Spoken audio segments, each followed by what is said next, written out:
만 하면 됩니다. 힘드시더라도 좀만 참으시고. 10번입니다. 16페이지 10번이죠.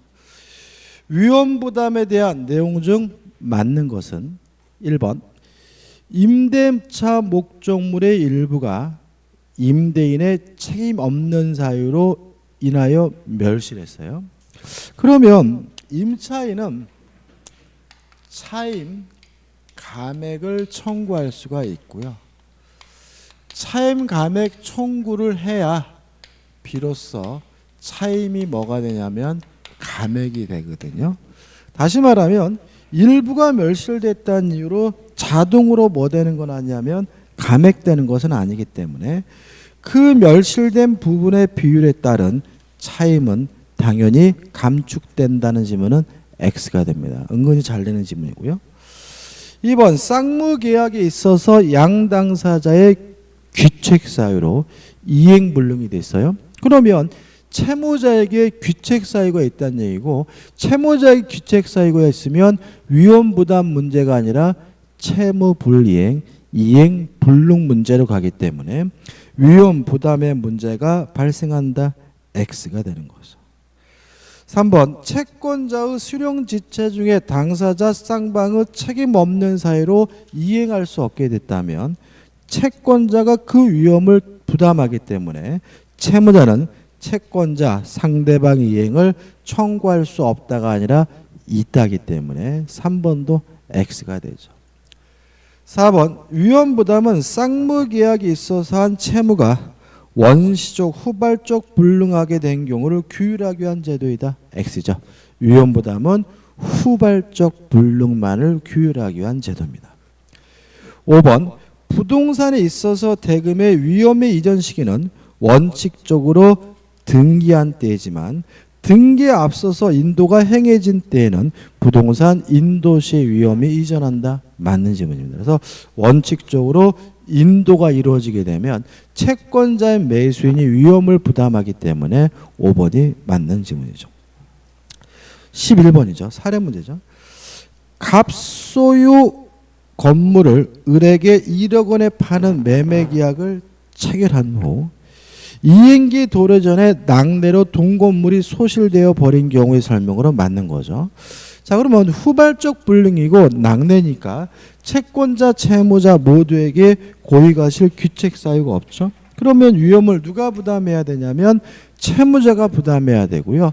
채무자가 부담한다는 말은 쌍방 모두 이행할 필요가 없다라는 의미가 되기 때문에 3번 자연력, 불가항력에 의한 이행불능이므로 갑은 채무를 면하게 되고 그것과 대가관계에 놓여있는 을의 채무도 소멸하게 된다. 이게 맞는 지문이고 이게 원칙인 거죠. 답은 3번입니다.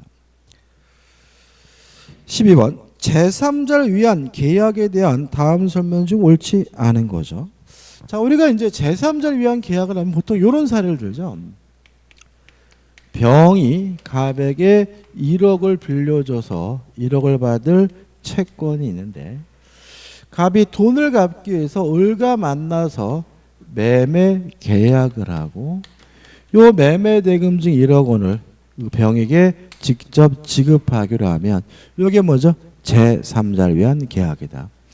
근데 그럼 결국은 요 낙약자가 갑 대신 채무를 1억 원을 갚는 것이니까 채무 인수거든요. 근데 특징은 만약에 을이 병에게 돈을 안 주면 병은 여전히 갑에게 1억 원을 달라고 뭐 할 수 있어요? 청구할 수 있죠. 이걸 우리가 뭐라 그러냐면 병존적 채무인수라고 해요. 그래서 이 병존적 채무인수가 가장 전형적인 뭐가 되는 거죠? 제3자를 위한 계약이기 때문에 1번 계약 당사자 일방이 상대방의 제3자에 대한 채무와 동일한 내용의 채무를 병존적으로 인수하여 직접 제3자에게 이행하기로 하는 약정은 제3자를 위한 계약이다. 5 맞는 지문이 되는 거죠. 2번 부동산을 매매하면서 중도금 및 잔금을 매수인이 매도인인 채권자에게 직접 지급하기로 약정하였다면 요거잖아요. 매매 대금을 매도인의 채무자에게 뭐죠? 직접 지급하기로 약정하였다면 이런 제3자를 위한 계약에 해당할 수도 있고 동시에 매수인이 매도인의 그 제3자에 대한 채무를 인수하는 병전적 채무 인수에 해당할 수도 있다. 맞는 지문이 결국은 1번과 2번은 뭐죠? 같은 지문이 되는 거죠. 3번 제3자를 위한 계약에서 제3자의 수익의 의사표시는 계약의 성립 요건이므로 X죠. 그죠? 다시 말하면 요 갑과 을 간의 매매 계약은 갑과 을의 의사의 합치만으로 성립하는 거죠. 병이 수익의 의사를 표시하면 매매 계약이 성립되는 것이 아니라 병은 을에게 직접 돈을 달라고 청구할 수 있는 뭐가 생길 뿐이에요? 채권이 생길 뿐이지 계약의 성립 요건은 아니기 때문에 답은 3번이 되는 거죠. 4번 제3자가 수익의 의사표시를 할 수 있는 지위는 일정의 형성권으로서 왜요? 승낙을 받지 않고 일방적으로 하는 거니까요. 채권자 대위권의 객체가 될 수 있다. 맞는 지문이죠. 뭐 이런 얘기입니다. 자, 지금 예를 들어 가지고 정이 갑에게 8천만 원을 빌려줬어요. 그래서 8천만 원을 받을 뭐가 있는 거예요? 채권이 있는 거죠. 아니, 정이. 근데 병이 수익의 의사를 표시하면 을로부터 얼마를 받을 수 있어요? 1억을 받을 수 있는데 이 그지 같은 놈이 안 하고 있어요. 그러면 이 정은 병의 권리를 뭐해서요? 대의해서 수익의 의사표시를 행사하는 것이 가능하기 때문에 채권자 대의권의 대상이 될 수 있다라는 지문은 맞는 지문이 되겠죠. 5번 제3자가 수익의 의사표시를 한 후 계약의 당사자인 채권자와 채무자가 제3자의 권리를 임의로 변경 소멸시킨 행위를 한 경우에 이러한 행위는 원칙적으로 제3자에 대하여 효력이 없다. 맞는 지문이죠. 다시 말하면 수익의 의사표시를 한 후에 갑과 을은 임의로 병의 권리를 변경시키거나 소멸시킨 행위를 할 수가 없습니다. 13번이죠. 자, 요건 이제 뭐가 달라진 거냐면 A, B, C가 달라진 거죠. A, B, C. A와 B가 매매 계약을 하면서 C에게 매매 대금을 직접 지급하기로 한 경우거든요. 타당한 걸 찾습니다. 1번 A, B 간에 체결된 계약이 B의 착오에 기인한 것이고 취소 요건이 충족된 경우 B는 A에 대하여 취소하지 않고도 C에게 대금 지급을 거절할 수 있다. X죠. 취소하지 않으면 뭐 한 거죠? 유효한 거잖아요. 왜요? 취소란 유효한 것을 소급적으로 무효화시키는 거니까요. 2번 C가 설립 중인 법인인 경우에는 계약은 유효하게 성립하지 아니하느라 X죠. 요 수익자는 현존할 필요가 없습니다. 예를 들어서 자연인님은 출생하기 전에도 제3자를 위한 계약 가능하고요. 예를 들어서 만약에 법인인 경우는 법인이 성립하기 전에도 제3자를 위한 계약이 가능하기 때문에 2번은 뭐죠? X죠. 3번이죠. 자, C가 B에게 수익의 의사표시를 하면 뭘 할 수 있냐면 직접 이행을 청구하는 것이 가능해지고요. B가 C에게 제때 돈을 주지 않아서 손해가 발생했다면 C는 B에게 손해배상을 청구하는 것이 가능하기 때문에 3번 C가 수익의 의사표시를 한 후에 B의 채무불이행이 있으면 C는 손해배상을 청구할 수 있다. 맞는 지문이고요. 답은 뭐죠? 3번이 되는 거죠. 4번 C가 대금의 지급을 받는다는 의사표시를 한 후에는 임의적으로 C의 권리를 소멸시키거나 변경시킬 수는 없으므로 A, B는 계약의 내용을 변경하거나 소멸시킬 수 있다. X가 되고요. 그 다음에 이 수익자에 대해서 항상 조심할 것이 뭐냐면 C는 계약의 당사자가 아니라는 거죠. 따라서 C 스스로가 A, B 간의 계약을 취소할 수도 없고 해제할 수도 없고요. 만약에 이 매매 계약이 무효 취소 해제가 돼서 원상 회복을 해야 된다면 계약의 당사자인 A와 B가 해야지 C가 해야 될 문제는 아니라는 것도 기억해 두시고 따라서 5번 C는 A, B 간의 계약이 자기에게 불리하면 그 계약을 해제할 수 있다는 질문은 뭐가 되죠? X가 되는 거죠. 옳은 것은 3번입니다. 14번입니다. 계약 해제 관련한 설명 중 틀린 것을 찾네요. 1번 이행 거절의 의사표시가 적법하게 처리가 됐어요. 그럼 이행 거절 안 한 거죠? 이행 거절 안 한 것입니까? 이행지체라면 상당한 기간을 정하여 이행을 최고하고 계약을 해제할 수 있으니까 상대방으로서는 자기 채무 이행을 제공하고 상당한 기간을 정하여 이행을 최고한 후가 아니면 채무 불이행을 이유로 계약을 해제할 수 없다는 질문은 맞는 질문이죠. 2번 채무 불이행을 이유로 계약을 해제했어요. 그러면 원상회복도 청구하고 손해배상도 청구하는데요. 손해배상 원칙이 이행이거든요. 따라서 채무 불이행을 이유로 계약을 해제하올로 손해배상을 청구하는 경우에 이행이익의 배상을 구하는 것이 원칙이나 실내이익의 배상을 구할 수도 있다. 맞는 질문입니다.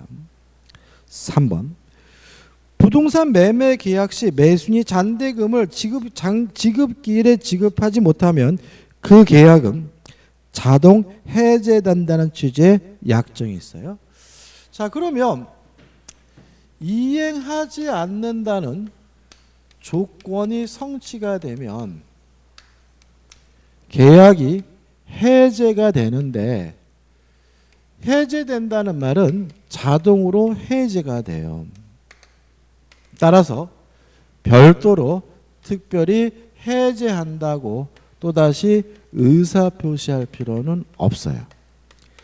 근데 문제는 뭐냐면 이행하지 않는다는 조건이 성취가 됐다는 이유로 계약이 해제가 되려면 이행하지 않는 것이 채무불이행이어야 돼요.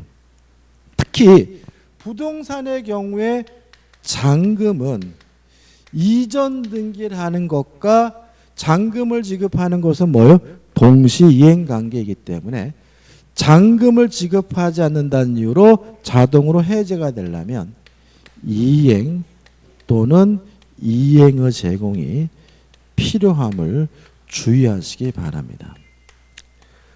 근데 조심할 것은 뭐냐면 만약에 요 이행하지 않는 것이 중도금인 경우에는 중도금은 선이행 의무이기 때문에 동시이행 항변권이 없잖아요. 따라서 중도금의 경우에는 이행 또는 이행을 제공을 하지 않아도 자동으로 해제가 된다는 점에서 차이점이 있어요. 그래서 우리가 요 중도금에 대해서는 민법 총칙의 지문이 나왔어요. 한번 확인해 보시고 그 다음에 여기서는 잔금이기 때문에 동시이행 항변권을 소멸시키기 위한 이행 또는 이행의 제공이 있어야 비로소 자동으로 해제가 됨을 주의하시기 바라고요.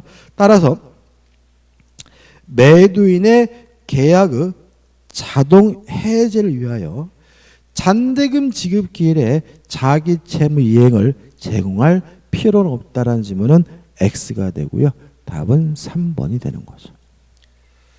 4번 해제권의 행사는 전원에서 전원으로 해야 되므로 당사자 일방 또는 쌍방이 수인 여러 명인 경우에는 계약 해제는 전원으로부터 또는 전원에 대하여 하여한다. 맞는 질문이죠. 5번입니다. 중요한데. 자, 갑이요. 을과 만나가지고 매매 계약을 했어요. 그리고 갑이 을에게 임대에 대해서 허락을 해줘서 매수인이 병과 만나가지고 주택 임대차 계약을 했고요. 이 병이 인도받고 주민등록을 해서 대항 요건을 갖춘 경우에 이 상태에서 갑이 만약에 을에 채무불이행을 이유로 계약을 해제한 경우에는 이 병은 제3자로서 보호받을 수가 없습니다. 이에 반해서 갑이 을과 만나가지고 매매 계약을 하고요. 갑이 을에게 이전 등기까지 해줬는데 요 등기까지 한 매수인과 병이 주택 임대차 계약을 했고요. 임차인으로서 대항 요건을 갖춘 경우에는 갑이 을의 채무불이행을 이유로 계약을 해지한 경우에 병은 제3자로서 보호받을 수가 있습니다. 다시 말하면 해제로부터 대항력 있는 주택 임차인이 제3자로서 보호받으려면요, 누구하고 임대차 계약을 했냐면 등기까지 한 매수인과 임대차 계약을 해야 돼. 등기하지 않은 매수인과 임대차 계약을 한 경우에는 제3자로서 보호받을 수 없다는 것이 우리 판례 입장이라는 거 꼭 기억해 두시고요. 따라서 해제가 나오고 주택 임차인이 나오면 매수인이 등기를 했는지 안 했는지를 뭐 하시느냐? 확인하는 버릇을 기르셔야 돼요. 5번. 주택에 대한 매매 계약의 해제로 인하여 소유권을 상실하게 된 임대인이에요. 그럼 이 사람 등기했었다는 얘기, 안 했다는 얘기? 했었다는 얘기죠. 그죠? 했었다는 얘기죠. 따라서 이제는 주택 임차인은 제3자로서 보호받기 때문에 그 계약이 해제되기 전에 주택을 임차받아 주택임대차보호법상 대항력을 갖춘 임차인은, 그럼 이 사람은 대항력을 갖췄다면 갑에게 뭐 할 수 있어요? 대항할 수 있고요. 임차보증금은 누구한테요? 갑에게 달라고 할 수가 있는 거거든요. 따라서 계약 해지로 인한 소유권 회복한 제3자가 갑이 보증금 반환 채무를 부담한다는 지문은 맞는 지문이고, 이것도 출제 가능성이 대단히 높은 거니까 꼭 두 가지를 나눠서 확실하게 내 것으로 만드셔야 됩니다. 답은 3번. 15번이죠. 계약이 합의 해제 등에 관한 설명으로 옳지 않은 것은요. 일단 합의 해제 계약 가능하고도 뭐예요? 유효하다. 근데 조심할 것은 쌍방간에 합의를 하는 해제니까 굳이 뭐일 필요 없어요? 채무불이행일 필요가 없는 거죠. 따라서 합의 해제의 경우에는 민법 규정에 뭐 되지 않아요? 적용되지를 않아요.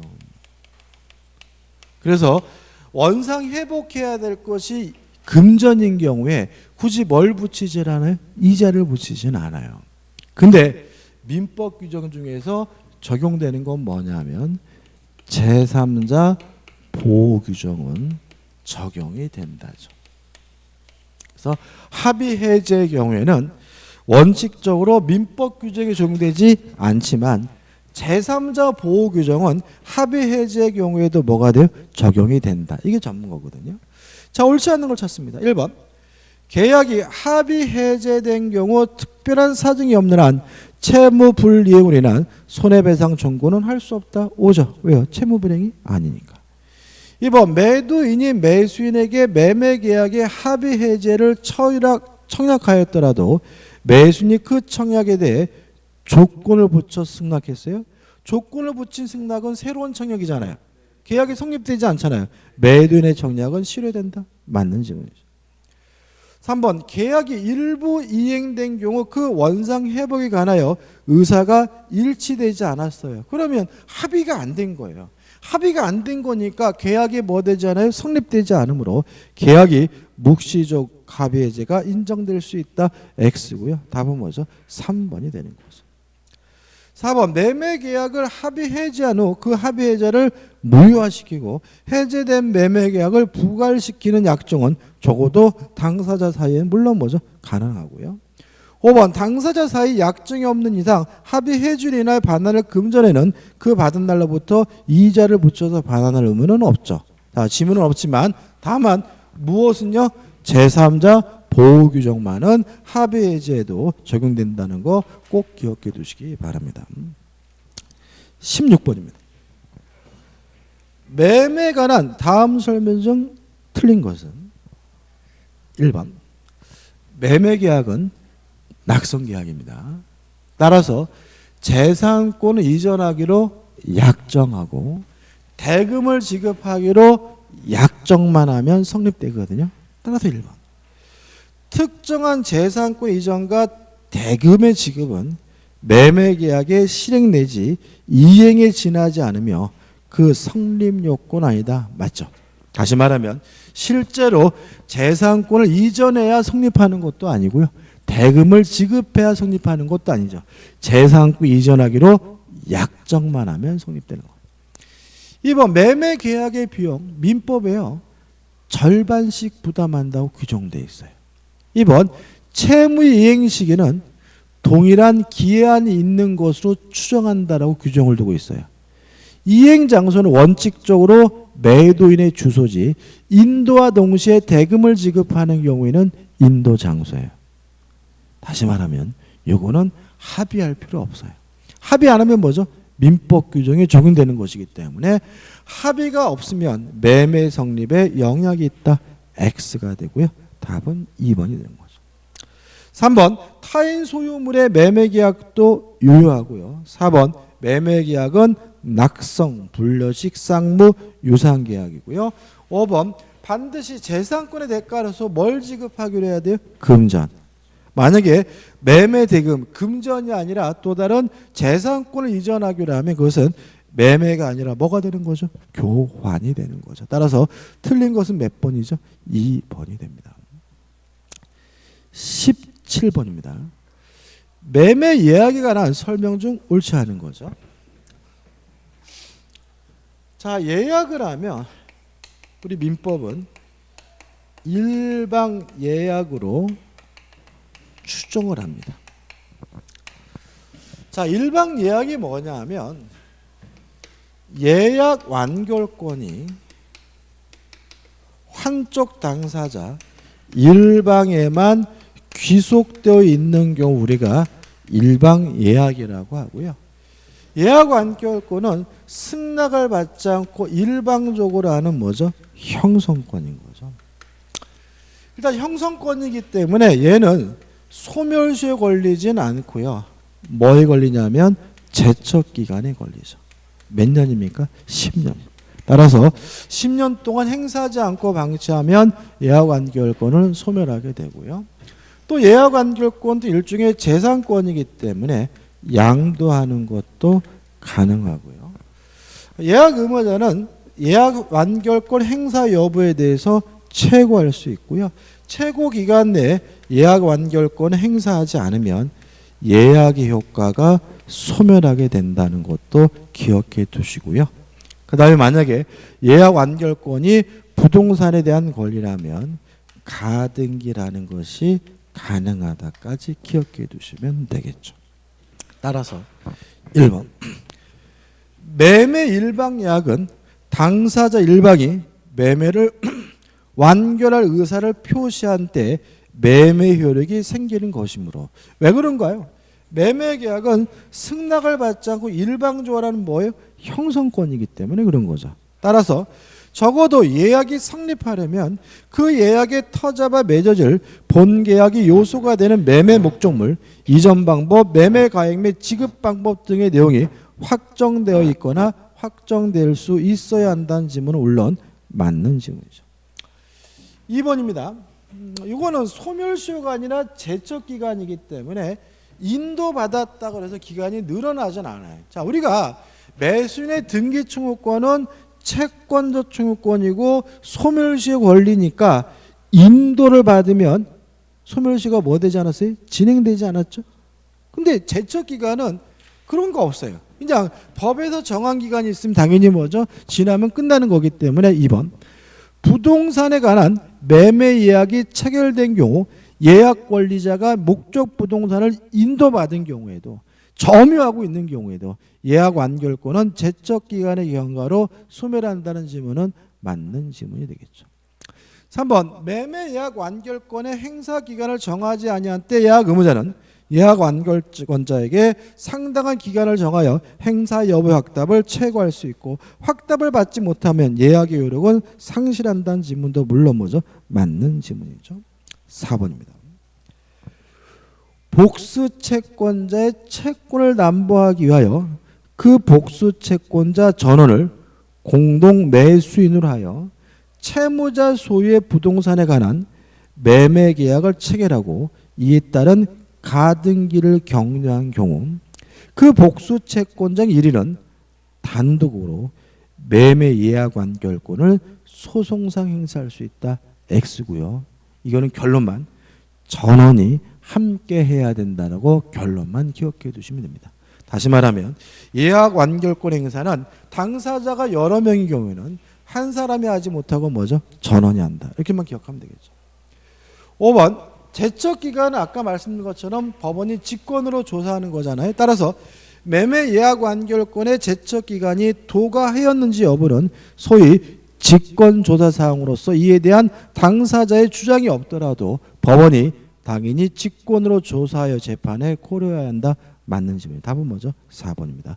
예약 완결권자가 여러 명이면 전원이 행사한다. 이렇게 기억하면 되겠죠. 18번입니다. 계약금에 관한 설명 중 판례 입장과 다른 것은 1번 매도인이 매매 계약의 이행에 착수한 바가 없더라도 중도금을 지급했어요. 그럼 중도금이 지급됐다면 더 이상 계약금을 이루어 계약을 해지할 수 없으므로 매수인은 계약금을 포기하고 매매 계약을 해지할 수 없다. 맞는 질문이죠. 2번 매수인이 지급한 계약금이 해약금과 손해배상의 예정액으로 성질을 겸하고 있는데 손해배상의 예정액으로서 부당이 과다해요. 그러면 법원은 깎을 수가 있습니다. 자, 이런 얘기입니다. 예를 들어 가지고 보통 우리가 2억의 매매 계약을 하면 계약금을 일날해 가지고 2천만 원 정도 주잖아요. 그죠? 근데 이거를 30%에서 6천만 원을 줬어요. 근데 6천만 원을 다 포기해야 되느냐? 이 문제에 대해서 과다한 부분, 일반적으로 뭐죠? 4천만 원 부분에 대해서는 반환을 청구할 수 있다라고 판시하고 있습니다. 그러니까 다시 말하면 꼭 부당한데도 무조건 그 계약 금액만큼 뭘 보는 건 아니에요? 손해 보는 건 아니고 지나치게 과다하다고 평가될 때는 돌려달라고 뭐 할 수 있어요? 반환을 청구할 수 있다는 것이 판례 입장이거든요. 따라서 부당이 과다한 경우 매수인은 계약금 중 과다한 손해배상의 예정액으로 감액되어야 할 부분을 제외한 나머지 금액을 포기하고 계약을 해지하면서 그 과다한 부분의 반환을 청구할 수 있다는 것이 우리 판례 입장이니까 이런 것들도 실무적으로 기억해 두시면 요긴하겠죠. 3번 계약금이 위약금으로 성질을 받으려면 특약이 필요하므로 3번 계약금의 일을 위약금으로 하기로 하는 특약이 없는 이상 손해배상의 예정액으로 성질을 갖는 것은 아니다. 맞는 질문이죠. 4번 임차인이 보증금의 잔액을 지정된 기일까지 납부하지 않을 때에는 임대인은 계약을 해지하고 계약금조로 불입한 보증금을 반환하지 아니한다고 약정했어요. 그러면 이게 뭐가 문제가 있냐면 임차인에 대해서는 위약금 특약이 있지만 임대인에 대한 위약금 특약은 없거든요. 그죠? 임대인이 뭘 안 했을 때 뭐 먹는다 이런 건 없잖아요.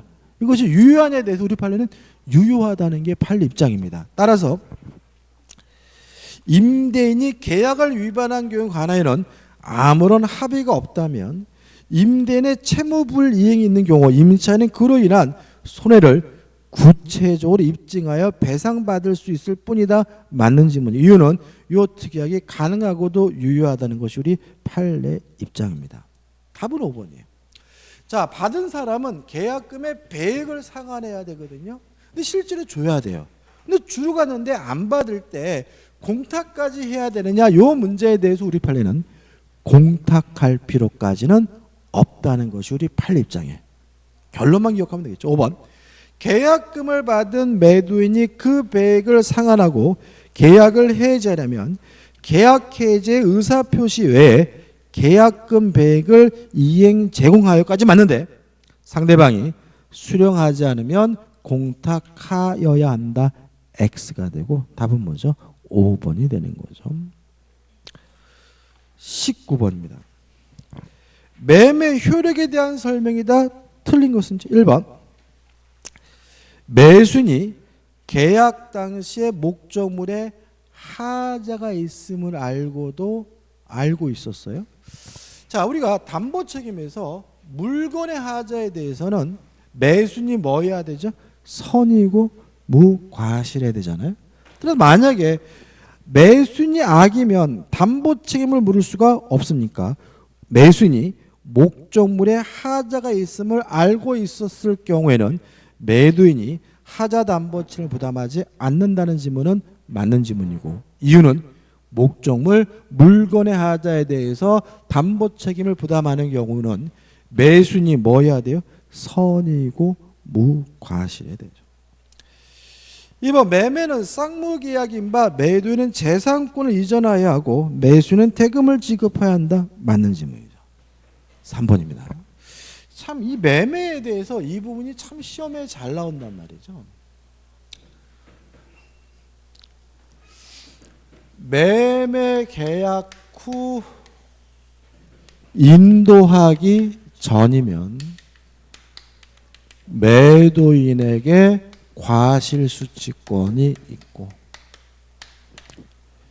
인도 후에는 매수인에게 과실수취권이 있다. 그죠? 다만 예외는 뭐죠? 매수인이 대금 지급을 완납했다면, 아직 인도받지 못했다 하더라도 그 후의 과실은 누가 갖습니까? 매수인이 수취한다. 꼭 기억해 두셔야 되고요. 수없이 많이 반복했죠. 그 다음 추가로 좀 더 본다면, 인도 전에는 매도인이 과실을 수취하기 때문에 매매 대금에 대해서 이자를 달라고 청구할 수가 없고요. 인도 후에는 매수인이 과실을 수취하기 때문에 아직 대금을 지급하지 않았다면 인도에는 대금에 대해서 매수인은 이자를 뭘 해야 돼요? 지급을 해야 된다는 것까지 기억해 두시면 퍼펙트합니다.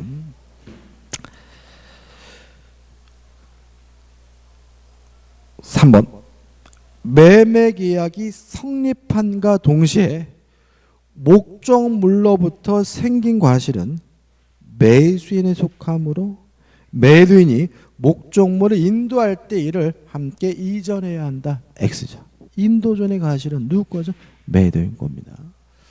5번 매수인에게는 목적물 수령할 권한이 있으며 경우에 따라서는 신의칙상 목적물 수령 의무가 있다고 할 수 있다. 맞는 지문이고, 5번 매매 목적물에 대하여 권리를 주장할 수 있는 자가 있는 경우 매수인은 매수한 권리를 잃을 위험이 있는 한도에서 대금의 지급을 거절할 수 있다. 맞는 질문이고요. 조금 더 추가로 한다면 화살을 삐쩍해가지고 이때 매도인은 뭘 할 수 있냐면 담보를 제공하고 대금을 지급해달라고 청구하거나 아니면 이러한 대금에 대해서 공탁해 줄 것을 청구하는 것이 가능하다죠. 자, 다시 말하면 누가 권리를 주장하는 자가 있으면 그 위험의 안도에서 매수인은 돈 못 주겠다라고 뭐 할 수 있어요? 거절할 수 있고, 이러한 매수인의 항변에 대해서 매도인은 담보를 제공하면서 대금을 청구하거나 아니면 법원에다가 공탁해달라고 뭐 할 수 있어요? 요구할 수 있다는 것까지 기억해 두시면 퍼펙트합니다. 넘기셔가지고 20번입니다. 민법상 부동산의 환매에 관한 설명으로 틀린 것은 있죠. 환매에 대해서는 최근에 곧잘 문제를 내고 있는데, 일단 중요한 것은 뭐냐면 첫째, 환매특약은 매매계약과 동시에 해야 되죠. 1번은 뭐죠? 맞는 질문이죠. 그 다음에 이 환매특약을 가지고 제3자에게 대항하려면 등기를 해야 되는데 등기도 어떻게 해야 돼요? 동시에 해야 되고요. 또 만약에 그 환매 목적물이 부동산인 경우에는 5년을 넘지 못하고 동산인 경우에는 3년을 넘지 못하는데 연장이 금지되어 있다. 따라 답은 4번. 환매 기간은 특약으로 연장될 수 있다. X죠. 부동산은 5년, 동사는 3년을 초과하지 못하고요. 환매 기간은 뭐 할 수도 없습니까? 연장할 수도 없다는 것도 꼭 기억해 두시기 바랍니다. 21번입니다. 갑이 그 소유 토지를 을에게 매도한 경우에 법률 관계가 관한 다음 설명 중 옳지 않은 것은 1번 을이 갑으로부터 토지를 인도받아 점유 사용하는 경우에 그의 명의로 소유권 이전 등기를 격려받지 않았더라도 그 토지의 사용이익을 부당이득이라고 할 수 없다. 맞아요. 왜 그런 거죠?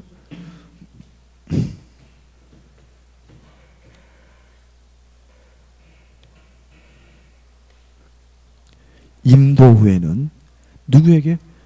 매수인에게 과실수취권이 있잖아요. 그죠? 다시 읽어볼까요? 1번 을은 누굽니까? 매수인이죠. 갑으로부터 토지를 인도받아 점유 사용하는 경우에 그의 명의로 소유권 이전 등기를 격려받지 않았더라도 그 토지의 사용이익을 부당이득이라고 할 수 없다. 맞아요. 왜요? 매수인은 인도 후에는 뭐가 있습니까?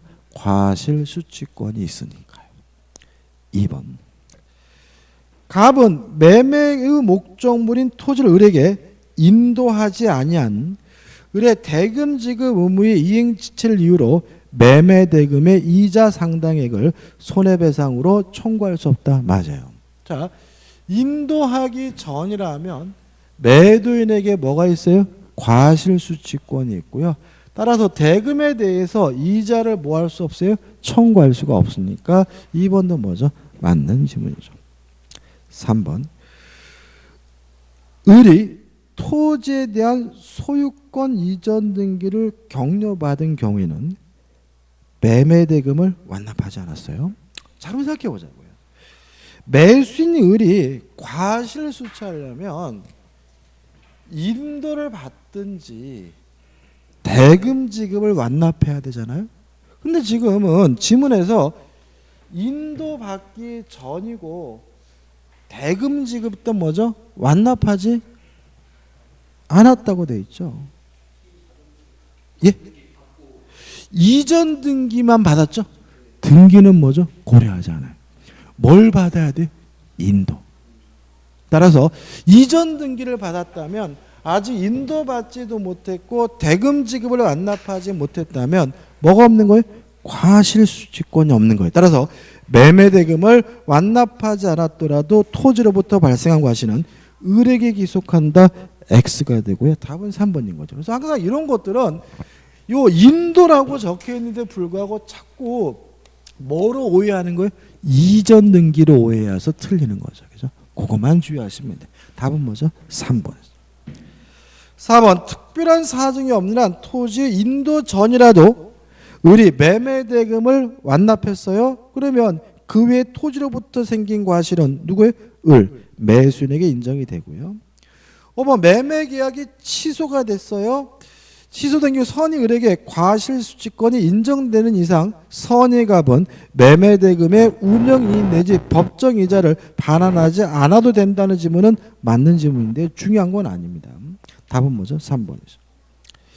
22번입니다. 매도인의 담보증에 관한 설명으로 옳은 것은 자 경매는요 원칙적으로 물건의 하자에 대해서는 담보 책임 물을 수 없고 권리의 하자에 대해서 담보 책임 물을 수가 있으므로 1번 물건의 하자에 대한 담보 책임 규정은 경매에도 적용된다. X가 되는 거죠. 자 우리가 악의 매수인도 계약을 해지할 수 있는 것은 전부 타인의 권리인 경우죠. 특히 물건의 하자의 경우에는 매수인이 선이고 무과실해야 되기 때문에 악의 매수인에게는 아무것도 인정되지 않거든요. 따라서 2번 특정물의 매매 경우에 목적물의 하자예요. 물건의 하자예요. 매수인은 뭐 해야 돼요? 선이고 무과실해야 되니까 목적물의 하자로 인하여 계약의 목적을 달성할 수 없는 때 악의 매수인도 계약을 해지할 수 있다. X가 돼요. 3번 채권의 매도인이 채무자의 자력을 담보한 경우 매매 계약 당시의 자력을 담보한 것으로 간주되는 게 아니라 추정이 돼요. 요거는 가끔 내요. 이거는요. 그래서 매매 계약 당시 하락을 담보한 것으로 추정이 되기 때문에 3번도 뭐죠? X가 되겠죠. 4번. 자, 전부 타인에 걸린 경우에는 악의 매수인도 계약을 뭐 할 수 있죠? 해지할 수 있죠. 꼭 기억해 두셔요. 따라서 4번. 매매 목적인 권리가 타인에게 속하여 매도인이 그 권리를 취득하여 매수인에게 이전할 수 없는 경우에 매수인은 선인 경우에 하나요 계약을 해지할 수 있다. X가 되는 거죠. 자, 5번. 자, 매매 목적물에요 저당권 전세권이 실행되는 바람에 권리를 취득할 수 없거나 상실하게 된 경우에는 악의 매수인도 계약을 해지하고 손해배상을 청구할 수가 있으므로 5번. 매매 목적에 대한 부동산에 설정된 저당권의 실행으로 취득한 소유권을 잃게 돼요. 손을 잃게 된 매수인은 악인 경우에도 매도인에게 손해배상을 청구할 수 있다. 맞는 질문이에요. 그래서 결국 이것도 굉장히 복잡한 것 같지만 악의 매수인이 할 수 있는 거 꼭 기억하면 되겠죠. 그죠? 첫째, 전부 타인에 걸린 경우에 계약 해제. 두 번째, 일부 타인에 걸린 경우에 대금 감액 청구. 세 번째, 저당권 전세권의 실행으로 권리를 취득할 수 없거나 상실한 경우에 해제와 손해배상은 누구도 할 수 있죠? 악의 매수인도 할 수가 있는 거죠. 그러면 23번도 쉽게 풀 수 있어요. 자, 23번 보시면 갑은 을로부터 토지 500평을 매수하였는데 그중 100평이 을의 소유가 아니에요. 일부 타인에 걸리잖아요. 일부 타인에 걸리면 악의 매수인도 대금 감액을 청구할 수 있는 거잖아요. 답은 뭐죠? 5번이죠. 100평 토지가 을의 소유가 아님을 갑이 알고 있었을 때는 대금 감액을 청구할 수 없다. 이게 답인 거죠. 그렇죠? 다시 말씀드리면 전부 타인에 걸린 경우에 계약의 해제, 일부 타인에 걸린 경우에 대금 감액 청구, 저당권 전세권의 실행으로 해제와 손해배상은 악의 매수인도 할 수 있다는 거 꼭 기억해 두시기 바랍니다. 24번입니다. 임차인의 권리에 관한 설명으로 옳은 것은 1번. 필요비는요, 임차인은 지출하자마자 청구합니다. 종료 시에 청구하는 것은 필요비가 아니라 뭐죠? 유익비거든요. 따라서 1번. 임차물에 필요비를 지출한 임차인은 임대차 종료 시에 그 가액의 증가가 현존한 때 하나여 그 상한을 청구할 수 있다. X고 1번이 맞으려면 필요비가 아니라 뭐로 바뀌어야 되죠? 유익비로 바뀌어야 되겠죠. 2번. 자, 부속물 매수청구권이 인정되는데 이것도 어떻게 해요? 임대차가 종료가 돼야 부속물 매수를 청구할 수 있는 거거든요. 따라서 2번. 건물 임차인이 그 사용의 편익을 위해 임대인으로부터 부속물을 매수한 경우 임대차 종료 전에도 임대인에게 그 매수를 청구할 수 있다. X가 되는 거죠. 3번. 임차권이 대항력을 취득하려면 등기해야 돼요. 다만 예외가 있는데 지상 건물에 관한 보전 등기란 토지 임차에는 임차권 등기 없이도 대항력이 인정되기 때문에 3번. 건물 소유를 목적으로 한 토지 임대차를 등기하지 않았더라도 임차인이 그 지상 건물의 보전 등기라면 토지 임대차는 제3자에 대하여 효력이 생긴다. 대항력이 있다. 맞는 질문이고 답은 뭐죠? 3번이 되는 거죠. 4번. 건물 소유를 목적으로 한 토지 임대차죠. 자, 이거는 지상권에 관한 민법 규정이 준용이 됩니다. 따라서 존속기간의 만료로 소멸되면 갱신 청구하고 거부당하면 지상물 매수를 청구할 수가 있으므로 토지 임대차 기간이 만료된 경우 임차인은 계약갱신의 청구 없이도 임차인에게 건물 매수를 청구할 수 있다. X죠. 5번. 민법상 임대차는 체당 기간을 보장하지 않죠. 따라서 존속 기간의 약정이 없으면 언제든지 자유롭게 해지 통고할 수 있고요. 임대인이 하면 6월, 임차인이 하면 1월 지나면 임차권이 소멸됩니다. 그 다음 두 번째. 민법상 임대차가 묵시적 갱신되면 존속기간의 약정이 없는 것으로 되거든요. 그럼 5번을 보자고요. 토지 임대차가 묵시적으로 갱신됐으면 존속기간 약정이 없는 임대차니까 임차인은 언제든지 해지 통고할 수 있으나 임대인은 그렇지 않다. X죠. 임대인도 언제든지 해지 통고할 수 있고요. 다만 임대인이 해지 통고하면 6월, 임차인이 해지 통고하면 1월 지나면 임차권이 소멸되기 때문에 5번도 뭐죠? X가 되는 거죠. 25번입니다.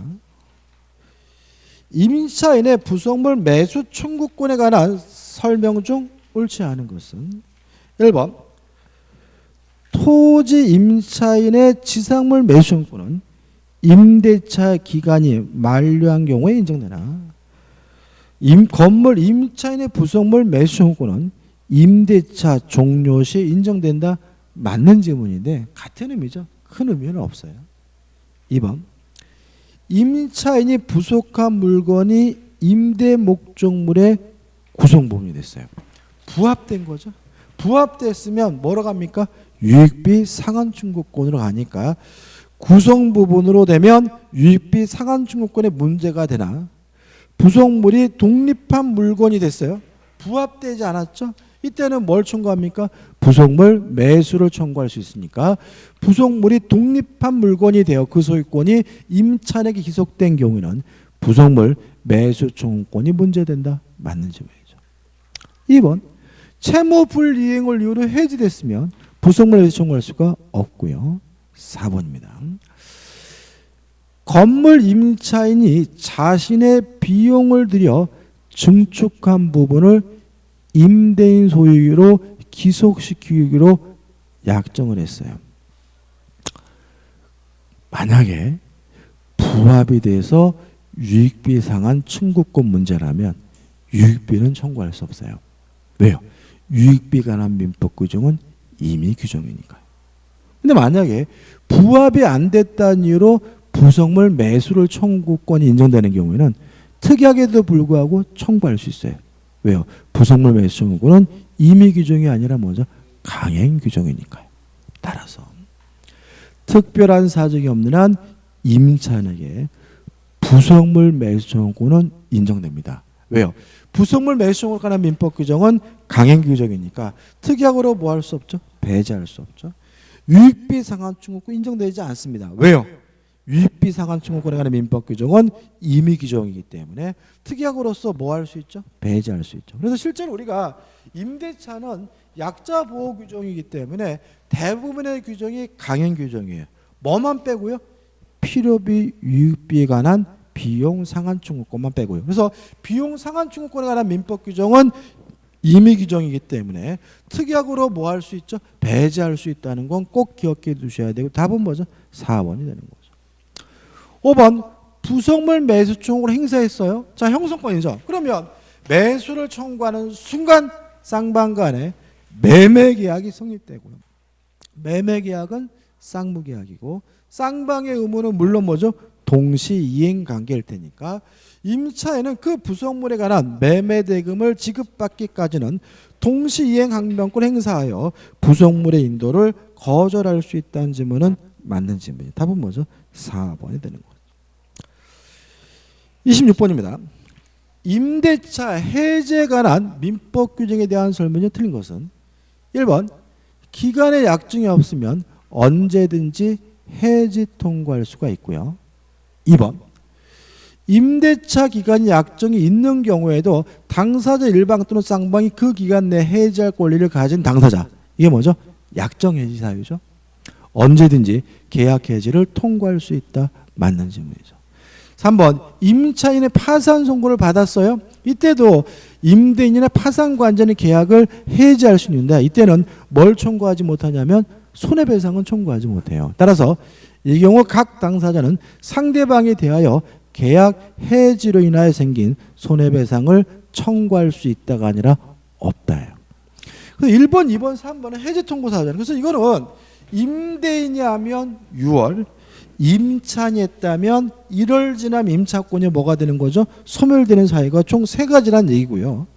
4번 임대차 계약이 해지 통고로 인하여 종료된 경우에 그 임차물로 적법하게 전대되었을 때는 임대인은 전차인에 대하여 그 사유를 통지하지 아니하면 해지로서 전차인에게 대항하지 못한다는 거 주의하시기 바라고요.